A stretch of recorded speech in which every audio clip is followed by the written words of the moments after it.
السلام علیکم ورحمۃ اللہ وبرکاتہ۔ ناظرین کرام، ہمارا موضوع گفتگو ہے گناہوں کی بخشش کے 10 اسباب، جن میں سے 5 اسباب کے اوپر گفتگو گزر چکی ہے۔ چھٹا سبب گناہوں کی بخشش کا حسنات ماہیہ ہیں، یعنی گناہوں کو مٹانے والی نیکیاں۔ اللہ تبارک و تعالی نے سورہ ہود کے اندر ارشاد فرمایا وَأَقِمِ الصَّلَاةَ طَرَفَيِ النَّهَارِ وَزُلَفًا مِّنَ اللَّيْلِ إِنَّ الْحَسَنَاتِ يُذْهِبْنَ السَّيِّئَاتِ ذَلِكَ ذِكْرَ لِلذَّاكِرِينَ۔ اللہ نے فرمایا کہ بے شک نیکیاں برائیوں کو ختم کر دیتی ہیں۔ یہ آیت کریمہ بتا رہی ہے کہ آدمی سے اگر کسی خطا کا صدور ہو جائے، کوئی غلطی سرزد ہو جائے، کسی گناہ کا ارتکاب کر بیٹھے، تو وہ نیکیاں کرے، جیسے صدقہ و خیرات ہے، نفلی روزے ہیں، نفلی حج ہے، نفلی عمرے ہیں، اور اسی طریقے سے نفلی نمازیں ہیں، فرض نمازوں کی پابندی کے ساتھ نفل نمازوں کا بھی اہتمام کرے، تو اللہ تبارک و تعالی ان نیکیوں کی وجہ سے اس کے گناہوں کو معاف کر دیتا ہے۔ ان الحسنات یذھبن السیئات، بے شک نیکیاں برائیوں کو ختم کر دیتی ہیں۔ اور کبھی کبھی اللہ تبارک و تعالی برائیوں کو نیکیوں میں بدل دیتا ہے۔ یعنی ایک ہے کہ نیکیاں برائیوں کو ختم کر دیں، اور اللہ تبارک و تعالی کا یہ کرم بھی دیکھیں، اس کا یہ رحم بھی دیکھیں کہ بندے کی سیئات کو، بندے کی برائیوں کو، خطاؤں کو نیکیوں میں بدل دیتا ہے۔ اور اس طرح فرماتا ہے یبدل اللہ سیئاتہم حسنات، اللہ ان کی برائیوں کو نیکیوں میں بدل دیتا ہے۔ اس کو ایک مثال سے سمجھیں۔ پہلے ندی کو پار کرنے کے لیے، اس پار سے اس پار جانے کے لیے چھوٹی چھوٹی کشتیاں ہوتی تھیں، اور اس پر ایک ملاح ہوتا تھا جو رات دن برسات کے موسم میں خاص طور سے وہ دریا کے کنارے ہی جھوپڑی بنا کر کے رہتا تھا، اور جب اسے پانی پینا ہوتا تھا تو مٹی کے ایک مٹکے میں وہ ندی کا میلا کچیلا پانی رکھ لیتا تھا، اور اوپر سے پھٹکری ڈال دیتا تھا۔ پھٹکری ڈالنے کی وجہ سے پانی کی جو گندگی ہوتی تھی وہ نیچے بیٹھ جاتی تھی، اور اوپر صاف و شفاف پانی نظر آنے لگتا تھا۔ پانی گندا تھا، مگر پھٹکری ڈالنے کی وجہ سے پانی بالکل صاف و شفاف ہو گیا، اور گندگی مٹکے کی تہ میں بیٹھ گئی۔ ایسے ہی اللہ تبارک و تعالی جب کسی بندے کے اوپر رحم فرماتا ہے، کسی بندے کے اوپر نظر عنایت کرتا ہے، تو اس کی برائیوں کے اوپر اپنے رحمت کی، اپنے رحم کی پھٹکری ڈال دیتا ہے۔ اس طرح اس کی برائیاں نیکیوں میں بدل جاتی۔ تو آدمی سے اگر کسی گناہ کا صدور ہو جائے تو وہ نیکیاں کرے، اور ان نیکیوں کی وجہ سے اس کے گناہ معاف ہو جاتے ہیں۔ اس آیت کریمہ کی تفسیر ایک حدیث سے بھی کر لے۔ حدیث اس طرح وعن ابی ہریرہ رضی اللہ تعالی عنہ قال قال رسول اللہ صلی اللہ علیہ وسلم الا اخبرکم بما یمحو اللہ به الخطایا ویرفع به الدرجات اسباغ الوضوء عند المکارہ وکثرة الخطاء الى المساجد وانتظار الصلاة بعد الصلاة فذلكم الرباط فذلكم الرباط فذلكم الرباط رواہ مالک فی الموطا فی کتاب النداء للصلاة۔ امام مالک رحمۃ اللہ علیہ موطا امام مالک کے اندر یہ روایت اسی طریقے سے لائے ہیں کہ نبی اکرم صلی اللہ علیہ وسلم نے ارشاد فرمایا کہ کیا میں تمہیں ایسے اعمال کی خبر نہ دے دوں جن اعمال کی وجہ سے خطائیں معاف ہوتی ہیں، گناہ معاف ہوتے ہیں، اور اللہ تبارک و تعالی ان اعمال کی وجہ سے آدمی کے درجات کو بلند کرتا ہے؟ تو صحابہ کرام نے کہا کیوں نہیں اللہ کے رسول، ہمیں ضرور بتائیں۔ آپ نے فرمایا پہلی چیز ہے تکلیف کے وقت بھی اچھی طریقے سے وضو کرنا۔ مثلا جاڑے کا موسم ہے اور آدمی کی طبیعت اپنے بستر پر سے اٹھنے کی نہیں ہو رہی ہے، لیکن بستر پر سے اٹھتا ہے، کمبل کو ایک طرف رکھ دیتا ہے اور ٹھنڈے پانی سے وضو کرتا ہے، اور ٹھنڈی ہوا کے اندر اپنے گھر سے نکل کر کے مسجد تک جاتا ہے، تو یہ اسباغ الوضوء عند المکارہ ہے، اللہ تبارک و تعالی بندے کے اس عمل کی وجہ سے اس کی خطاؤں کو معاف کر دیتا ہے۔ اور دوسرا، وہ کثرت الخطا الی المساجد، اس کا گھر مسجد سے دور ہے مگر وہ تکلیف برداشت کرتا ہے اور گھر سے مسجد تک چلتا ہوا جاتا ہے، تو جتنے قدم اس کے زمین کے اوپر پڑتے ہیں جو مسجد کی طرف اٹھتے ہیں، اللہ تبارک و تعالی ہر قدم کے اوپر اس کی نیکیوں کے اندر اضافہ کرتا ہے، اس کے گناہوں کو معاف کرتا ہے۔ تو اسباغ الوضوء عند المکارہ وکثرت الخطا الی المساجد۔ تیسرے، مسجد میں جا کر کے، ابھی فرض نماز کا وقت نہیں ہوا، وہ جاتے ہی تحیۃ المسجد پڑھتا ہے، تحیۃ المسجد پڑھنے کے بعد بیٹھ کر قرآن حکیم کی تلاوت کرتا ہے یا تسبیحات کرتا ہے، اور اس نماز کے بعد دوسری نماز کا انتظار کرنے کے لیے بیٹھا رہتا ہے، تو وانتظار الصلاۃ بعد الصلاۃ، ایک نماز کے بعد دوسری نماز کا انتظار کرنا، اس کی وجہ سے بھی اللہ تبارک و تعالیٰ بندوں کے گناہوں کو معاف کرتا رہتا ہے۔ اللہ کے رسول صلی اللہ علیہ وسلم نے فرمایا فذالکم الرباط فذالکم الرباط فذالکم الرباط، یہ رباط ہے، یہ رباط ہے، یہ رباط ہے۔ رباط کا مطلب الحبس والطاعہ، اللہ کی تابع داری کے اوپر اپنے نفس کو قید کر دینا۔ یہ حدیث بھی بتا رہی ہے کہ آدمی اگر نیکیاں کرتا ہے تو ان نیکیوں کی وجہ سے اللہ تبارک و تعالیٰ اس کے گناہوں کو معاف کرتا ہے۔ تو گناہوں کی بخشش کا ایک سبب حسنات ماہیہ ہے۔ اسی طریقے سے ایک سبب نبی کریم صلی اللہ علیہ وسلم کی سفارش ہے۔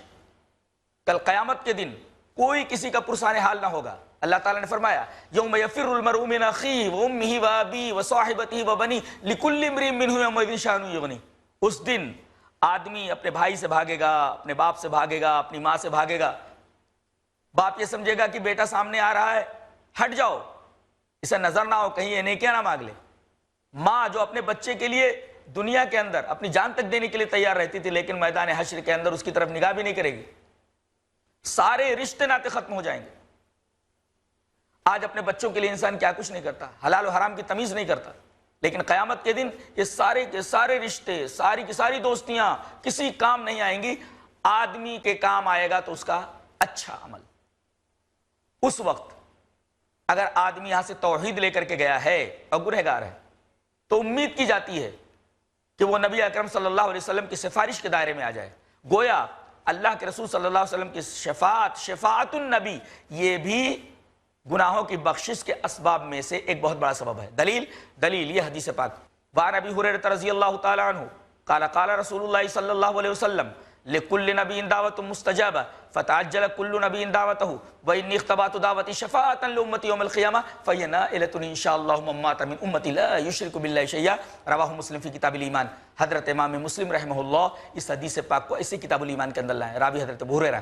حضرت ابو ہریرہ فرماتے ہیں کہ نبی اکرم صلی اللہ علیہ وسلم نے ارشاد فرمایا کہ اللہ نے ہر نبی سے یہ کہا کہ تمہاری ایک دعا ہم ضرور قبول کریں گے۔ تو تمام انبیاء کرام نے وہ دعا جو گارنٹیڈ تھی دنیا ہی میں مانگ لی، لیکن رسول اکرم صلی اللہ علیہ وسلم نے ارشاد فرمایا میں نے وہ دعا دنیا میں صرف نہیں کی ہے، میں نے اسے چھپا کر رکھا ہوا ہے، اور میں قیامت کے دن میدان حشر میں وہ دعا جو گارنٹیڈ ہے اپنے امتیوں کی سفارش کے لیے استعمال کروں گا، اور وہ دعا ضرور قبول ہوگی۔ لیکن اس دعا کے دائرے میں وہی لوگ آئیں گے جنہوں نے اللہ کے ساتھ دنیا میں کوئی شرک نہیں کیا ہوگا۔ یہ حدیث پاک بتاتی ہے کہ اگر کوئی آدمی شرک کر کے نہیں گیا ہے لیکن بہت گنہگار ہے تو قیامت کے دن ہو سکتا ہے کہ وہ رسول اللہ صلی اللہ علیہ وسلم کی سفارش کے دائرے میں آ جائے اور اس کی بخشش ہو جائے۔ تو گناہوں کی بخشش کے 10 اسباب میں سے ایک سبب شفاعت النبی بھی ہے۔ رسول اللہ صلی اللہ علیہ وسلم کی سفارش کی وجہ سے آدمی بخش دیا جائے گا، اس کے گناہ بخش دیے جائیں گے۔ اسی طریقے سے مغفرت کے اور بخشش کے اسباب میں سے ایک سبب اللہ تبارک و تعالیٰ کی رحمت ہے۔ اس سلسلے میں حضرت ابو ہریرہ سے مروی ایک روایت پیش نظر رکھیں۔ روایت اس طرح، وعن ابی ہریرہ رضی اللہ تعالی عنہ قال قال رسول اللہ صلی اللہ علیہ وسلم لن ينجی احدا منکم عملہ قالوا ولا انت قال ولا انا الا ان يتغمدني الله برحمة سددوا وقاربوا واغدوا وروحوا وشيء من الدلجة والقصد القصد تبلغ، رواہ البخاری فی کتاب الرقاق۔ حضرت امام بخاری رحمۃ اللہ علیہ اس حدیث پاک کو ایسے ہی کتاب الرقاق کے اندر لائے ہیں۔ راوی حضرت ابو ہریرہ۔ حضرت ابو ہریرہ فرماتے ہیں کہ نبی اکرم صلی اللہ علیہ وسلم نے ارشاد فرمایا کہ کوئی آدمی اپنے عمل کی وجہ سے جنت میں نہیں جائے گا، اس کا عمل اس کو نجات نہیں دے سکتا صحابہ کرام نے یہ بات سن کر کے حیرت سے کہا کہ اللہ کے رسول آپ یہ فرما رہے ہیں کہ کوئی آدمی اپنے عملوں کی وجہ سے جنت میں نہیں جائے گا، تو کیا آپ بھی اپنے عملوں کی وجہ سے جنت میں نہیں جائیں گے؟ تو نبی اکرم صلی اللہ علیہ وسلم نے ارشاد فرمایا ہاں میں بھی، الا ان یتغمدنی اللہ برحمت، یہاں تک کہ اللہ تبارک و تعالیٰ کی رحمت مجھے اپنی آغوش میں نہ لے لے۔ یہ حدیث بتا رہی ہے کہ گناہوں کی بخشش کا ایک سبب رحمت الہی ہے۔ اللہ تبارک و تعالیٰ نے رحم کر دیا تو اگر توحید لے کر کے گیا ہے تو میدان حشر کے اندر اللہ کے رحم کی وجہ سے اس کے سارے گناہ معاف ہو جائیں گے۔ گناہوں کی بخشش کے اسباب میں سے ایک سبب گناہ کبیرہ سے بچنا ہے۔ اگر آدمی بڑے بڑے گناہوں سے بچتا ہے تو اس کے جو چھوٹے چھوٹے گناہ ہیں اللہ تبارک و تعالیٰ ان چھوٹے چھوٹے گناہوں کو معاف کرتا رہتا ہے، کیونکہ وہ آدمی بڑے بڑے گناہوں سے بچ رہا ہے۔ اللہ نے فرمایا سورہ نساء کی آیت ہے ان تجتنبوا کبائر ما تنہون عنہ نکفر عنکم سیئاتکم وندخلکم مدخلا کریما، اگر تم بڑے بڑے گناہوں سے بچتے رہو گے تو اللہ تمہارے چھوٹے چھوٹے گناہوں کو بخش دے گا۔ ناظرین کرام، گناہوں کی دو قسمیں ہیں، گناہ کبیرہ، گناہ صغیرہ۔ اگر گناہ کبیرہ سمجھ میں آ جائے تو گناہ صغیرہ آپ کی سمجھ میں اچھی طریقے سے آ جائے گا۔ گناہ کبیرہ کہتے ہیں جس پر شریعت میں کوئی حد ہو، جیسے چوری کرنے پر آدمی کا ہاتھ کاٹ لیا جاتا ہے، تو چونکہ چوری ایک ایسا گناہ ہے جس کے اوپر شریعت کی حد ہے، تو شریعت کی اگر کوئی حد ہو تو وہ گناہ کبیرہ ہے۔ دوسرے، اس عمل کے اوپر لعنت کی گئی ہو، چاہے وہ فرشتوں کی لعنت ہو، چاہے اللہ کی لعنت ہو، چاہے رسول کی لعنت ہو، چاہے انسانوں کی لعنت ہو، کسی عمل کے اوپر اگر لعنت کی وعید ہو تو وہ عمل بھی گناہ کبیرہ کے دائرے میں آتا ہے۔ اور تیسری چیز، اگر کسی عمل کے اوپر جہنم کی وعید ہو تو وہ عمل بھی گناہ کبیرہ کے دائرے میں آتا ہے۔ تو جس عمل کے اوپر لعنت کی گئی ہو، جس عمل پر جہنم کی وعید ہو، اور جس عمل کے اوپر شریعت میں کوئی حد مقرر ہو تو وہ گناہ کبیرہ ہے۔ اور ان تینوں چیزوں میں سے اگر کوئی چیز نہ ہو تو اس گناہ کو گناہ صغیرہ کہتے ہیں۔ تو آدمی اگر بڑے بڑے گناہوں سے بچتا رہے گا تو سورہ نساء کی اس آیت کریمہ کی روشنی میں یہ معلوم ہوتا ہے کہ اللہ تبارک و تعالی اس کے چھوٹے چھوٹے گناہوں کو بخش دے گا۔ گویا چھوٹے چھوٹے گناہوں کی بخشش کا ایک سبب ہے بڑے بڑے گناہوں سے اجتناب۔ تو آدمی کو چاہیے کہ بڑے بڑے گناہوں کے ارتکاب سے اپنے آپ کو محفوظ رکھے، ان گناہوں کے قریب نہ جائے۔ اسی طریقے سے اللہ تبارک و تعالی نے اگر بھول چوک سے کوئی گناہ ہو گیا ہے تو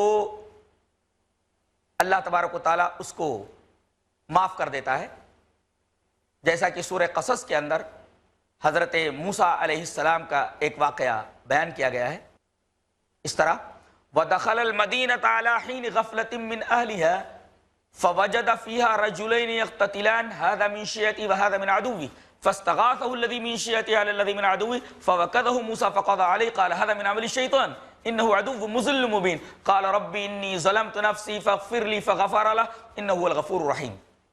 ان آیات کے اندر اللہ تبارک و تعالی نے سورہ قصص کے اندر ایک واقعہ بیان فرمایا ہے کہ حضرت موسیٰ علیہ السلام اپنے گھر سے کسی جگہ پر جانے کے لیے نکلے تو دیکھا کہ ایک جگہ دو آدمی آپس میں لڑ رہے ہیں، ایک فرعون کی قوم کا اور ایک اسرائیلی، اور اسرائیلی کمزور پڑ رہا تھا اور قبطی فرعون کی قوم کا وہ آدمی اس کے اوپر بھاری پڑ رہا تھا، اسے بری طریقے سے زد و کوب کر رہا تھا۔ تو اسرائیلی نے حضرت موسیٰ علیہ السلام کو جب دیکھا تو پکارا کہ وہ اس کی مدد کریں، یہ مجھے ناحق ستا رہا ہے، ناحق مار رہا ہے۔ حضرت موسیٰ علیہ السلام وہاں تشریف لائے اور دونوں کے درمیان بیچ بچاؤ کرنے لگے تو قبطی کچھ زیادہ ہی شرارت کرنے پر آمادہ تھا۔ حضرت موسیٰ علیہ السلام جذباتی ہو گئے اور انہوں نے اس قبطی کو ایک گھونسا مارا، وہ قبطی گر پڑا، وہ فرعونی گر پڑا۔ اس کے بعد جب دیکھا تو وہ مر چکا تھا۔ حضرت موسیٰ علیہ السلام کا ارادہ اس کے قتل کا نہیں تھا، بلکہ یہ قتل اچانک ہی ہو گیا تھا۔ یہ قتل خطا تھا، قتل عمد نہیں تھا، جان بوجھ کر کے انہوں نے یہ قتل نہیں کیا تھا، غلطی سے وہ آدمی مر گیا تھا۔ ایک ہی فائٹ میں، ایک ہی پنچ میں، ایک ہی گھونسے میں وہ آدمی مر گیا۔ حضرت موسیٰ علیہ السلام کو بڑا افسوس ہوا اور آپ نے فرمایا قال ھذا من عمل الشیطان، ارے یہ عمل تو شیطان کا عمل ہے۔ حضرت موسیٰ علیہ السلام کے واقعے میں ایک درس ہے، ایک پیغام ہے کہ کسی غیر مسلم کو بھی اگرچہ وہ اسلام نہیں لایا ہے، اس کو بھی بلا وجہ مارنا یہ درست نہیں ہے۔ اور حضرت موسیٰ علیہ السلام سے غلطی سے وہ آدمی مر گیا تو حضرت موسیٰ نے اس کو عمل شیطان کہا۔ قال ھذا من عمل الشیطان، یہ عمل تو شیطان کا عمل ہے۔ انہ عدو مضل مبین، اور شیطان تو یہ بہت بڑا دشمن ہے جو انسان کو گمراہ کرتا ہے، اور یہ کھلا گمراہ کرنے والا ہے۔ اس سے ایک نکتہ یہ ملا، ایک آدمی کو قتل کرتا ہے تو کبھی اس قتل کا کوئی سبب نہیں ہوتا، صرف شیطان اس کو ابھارتا ہے، اور شیطان کے اس ابھارنے کی وجہ سے وہ آدمی قتل کر دیتا ہے۔ ایک واقعہ یورپ کا ایک صاحب نے ذکر کیا، کہا کہ ایک آدمی ایک مقام پر کھڑا ہوا تھا، اچانک ایک آدمی کار سے اترتا ہے اور اس کھڑے ہوئے آدمی کو شوٹ کر دیتا ہے، وہ آدمی وہیں گرتا مر جاتا ہے۔ پولیس اس قاتل کو پکڑ لیتی ہے اور کہتی ہے کہ اس آدمی کو تم نے کیوں مارا؟ کیا وہ تمہارا کوئی دشمن تھا؟ بولے نہیں۔ کہا کہ تم اس آدمی کو پہچانتے تھے؟ بولے نہیں۔ کہا اس آدمی سے کوئی تعلق تھا تمہارا؟ بولے نہیں۔ کہا کہ کیوں مارا؟ جب وہ تمہارے لیے مکمل اسٹرینجر تھا، اجنبی تھا، تو تم نے کیوں مارا؟ کہا کہ مجھے اس کی شکل پسند نہیں آئی۔ اللہ اکبر، کوئی تعلق نہیں ہے، کوئی رشتہ نہیں ہے، کوئی دشمنی نہیں ہے، اس کے باوجود شیطان کے اکسانے پر وہ آدمی اتنی بڑی حرکت کا ارتکاب کر بیٹھتا ہے اور اسے قتل کر دیتا ہے۔ گویا ہر قتل کے پیچھے شیطان کی اکساہٹ ہوتی ہے، وہ انسان کو اس خطرناک جرم کے اوپر آمادہ کرتا ہے۔ آج جتنے بھی قتل دنیا کے اندر ہو رہے ہیں، آپ دیکھیے کہ ان تمام قتلوں کے پیچھے شیطانی دماغ کار فرما ہوتا ہے، اور یہ شیطانی دماغ اور یہ شیطانی اکساہٹ در حقیقت اس قبیل کا ہوتا ہے کہ انسان کو شیطان اس عمل کے اوپر طرح طرح سے اکساتا ہے اور انسان یہ عمل کر بیٹھتا ہے۔ اسی وجہ سے حضرت موسیٰ علیہ السلام نے اس قتل خطا کو بھی عمل شیطان کہا۔ قال ھذا من عمل الشیطان انہ عدو مضل مبین، وہ گمراہ کرنے والا، کھلا گمراہ کرنے والا دشمن ہے۔ اور پھر غلطی سے اگرچہ یہ گناہ ہو گیا تھا، اس کے بعد بھی اللہ سے معافی مانگ رہے ہیں۔ قال ربی انی ظلمت نفسی فاغفر لی، اے میرے رب میں نے اپنے نفس کے اوپر ظلم کیا تو معاف کر دے۔ فاغفر لی، اللہ تبارک و تعالی نے معاف کر دیا۔ فغفر لہ، اگرچہ یہ بے خبری میں قتل ہوا تھا، لیکن حضرت موسیٰ علیہ السلام نے اس کو خطا مانا اور اللہ تبارک و تعالی سے اس غلطی کی معافی چاہی، اور اللہ نے ان کی اس غلطی کو معاف فرما دیا۔ اس آیت کریمہ کی شرح اگر ایک حدیث کی روشنی میں اور جاننا چاہیں تو جان سکتے ہیں۔ حدیث اس طرح، وعن ابی ذر الغفاری رضی اللہ تعالی عنہ ان رسول اللہ صلی اللہ علیہ وسلم قال ان اللہ قد تجاوز عن امتی الخطا والنسیان وما استکرہوا علیہ، رواہ ابن ماجہ فی کتاب الطلاق۔ حضرت امام ابن ماجہ رحمہ اللہ اس حدیث پاک کو ایسے ہی ابن ماجہ کتاب الطلاق کے اندر لائے ہیں، راوی حضرت ابو ذر غفاری ہیں۔ حضرت ابو ذر غفاری فرماتے ہیں کہ رسول اللہ صلی اللہ علیہ وسلم نے ارشاد فرمایا کہ بے شک اللہ تبارک و تعالی نے میری امت سے 3 چیزیں اٹھا لی ہیں۔ 3 چیزیں اٹھا لینے کا مطلب یہ ہے کہ اللہ 3 باتوں پر بندے سے مواخذہ نہیں کرے گا، بندوں کے اوپر گرفت نہیں کرے گا، بندوں کی اس پر پکڑ نہیں ہوگی، اللہ اس کو معاف کر دیتا ہے۔ ان اللہ قد تجاوز عن امتی، 3 چیزیں اللہ نے میری امت سے معاف کر دی ہیں، ہٹا لی ہیں۔ ان میں سے پہلی چیز خطا ہے، جو خطا حضرت موسیٰ علیہ السلام سے سرزد ہوئی کہ بے خبری میں ان سے ایک قتل ہو گیا اور وہ قتل کا ارتکاب کر بیٹھے، قتل کا عمل ان سے سرزد ہو گیا، یہ خطا تھی۔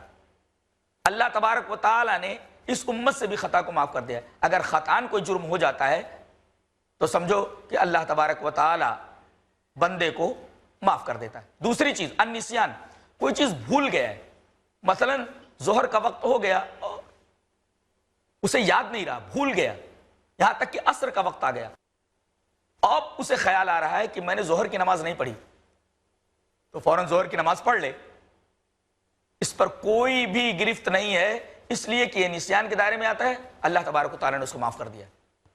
تیسرے وَمَسْتُكْرِهُ عَلَيْهِ، آدمی کو کسی بات پر مجبور کیا جائے۔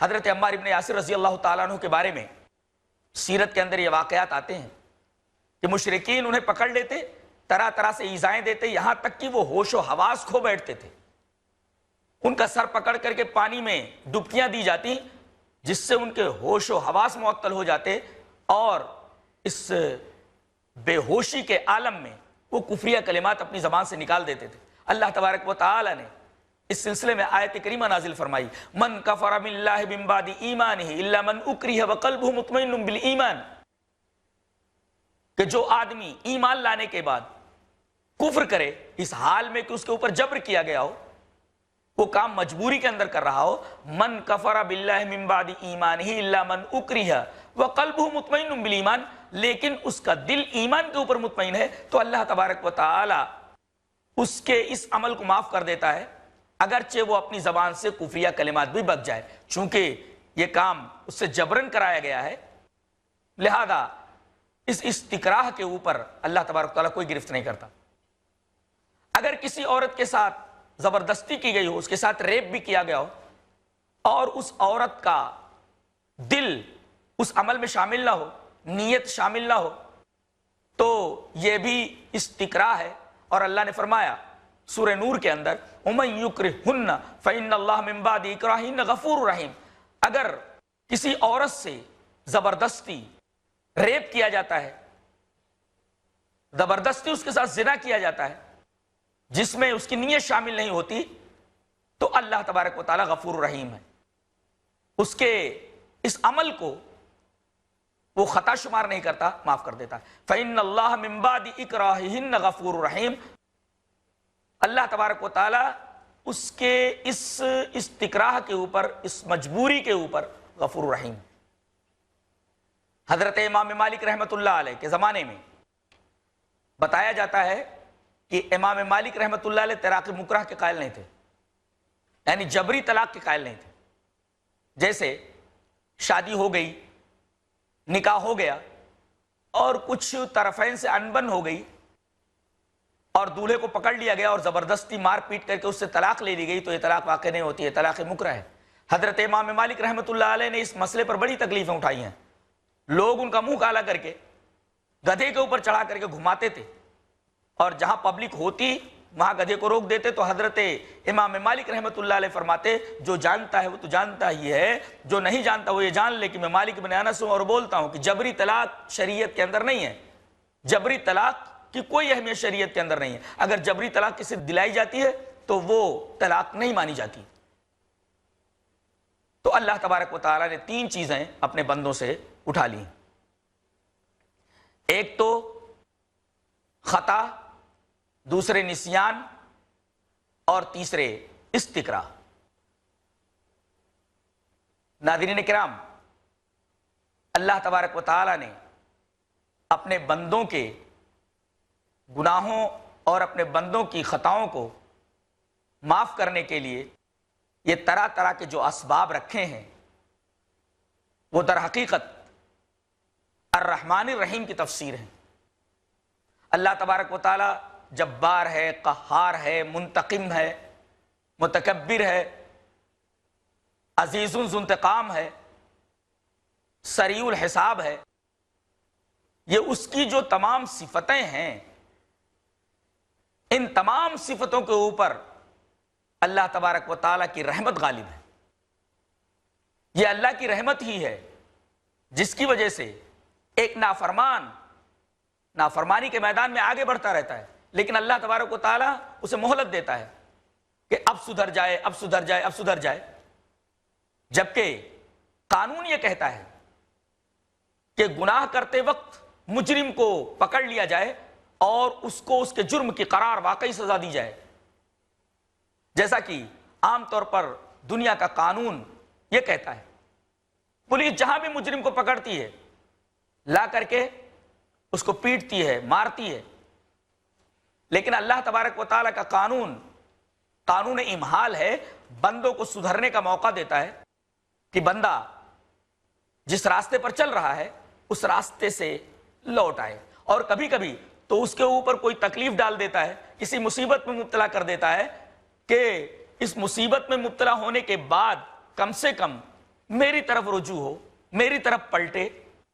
تو کبھی کبھی تکلیفیں انسان کے اوپر اس وجہ سے بھی آتی ہیں تاکہ وہ گناہوں کے راستے سے ہٹ کر کے سیدھے راستے کے اوپر آ جائے۔ یہ اللہ تبارک و تعالیٰ کا بہت بڑا کرم ہے، اور اللہ تبارک و تعالیٰ کی صفت رحمانیت کا ایک مظہر ہے۔ ناظرین اکرام، یہ گناہوں کی بخشش کے 10 اسباب ہیں۔ اگر کسی آدمی سے گناہوں کو صدور ہو جائے تو ان 10 اسباب میں سے کوئی بھی سبب اختیار کرے یا 10 سبب کو اختیار کرے، اللہ تبارک و تعالیٰ اس کے گناہوں کو معاف کر دے گا۔ ناظرین اکرام، اس موضوع کے اوپر گفتگو یہیں تمام ہوتی ہے۔ انشاءاللہ اگلی نشست کے اندر کسی دوسرے موضوع کے ساتھ ہم آپ کے روبرو ہوں گے، تب تک کے لیے ہمیں اجازت دیں۔ السلام علیکم ورحمۃ اللہ وبرکاتہ، وآخر دعوانا ان الحمد للہ رب العالمین۔